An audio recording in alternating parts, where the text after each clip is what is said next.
검찰이 김학의 전 법무부 차관 사건 재수사를 대규모 특별수사팀을 꾸려 맡기기로 했습니다. 뇌물과 성범죄, 박근혜 청와대 외압 의혹까지 제기되면서 국민적 관심이 높고 신속한 수사가 불가피한 만큼 이르면 오늘 수사팀 구성이 발표될 전망입니다. 취재기자 연결합니다. 조성우 기자. 네, 대검찰청입니다. 검찰이 이 김학의 사건 재수사를 특별수사팀에 맡기기로 했군요. 네, 특별수사팀이 수사에 나설 전망입니다.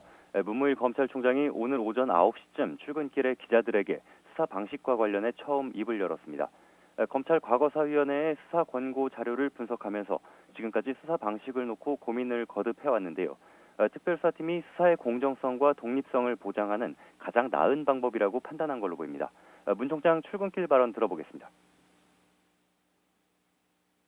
김학의 전 차관 수사팀 단장 정하셨는지요? 빠른 시일 내에 정하도록 하겠습니다.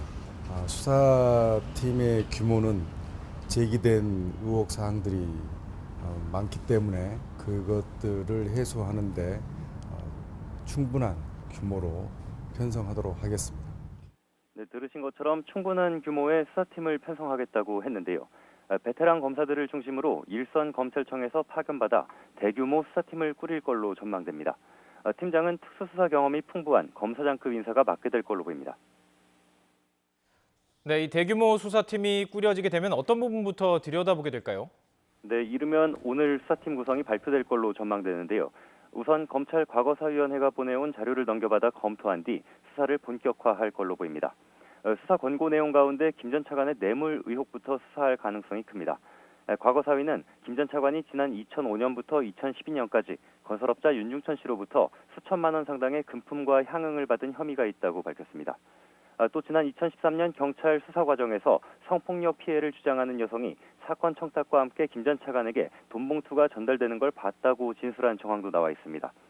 특히 지난 2009년부터 2012년 사이에 김 전 차관과 윤 씨 사이에 오간 금품이 있고 이전까지 포함해 3천만 원을 넘는다면 공소시효가 10년이어서 수사할 수 있습니다.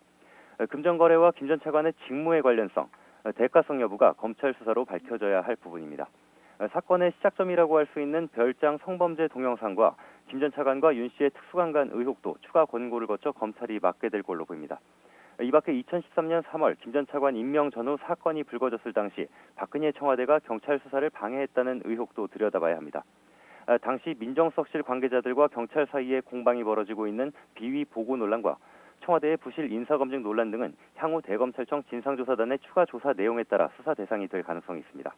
지금까지 대검찰청에서 YTN 조성호입니다.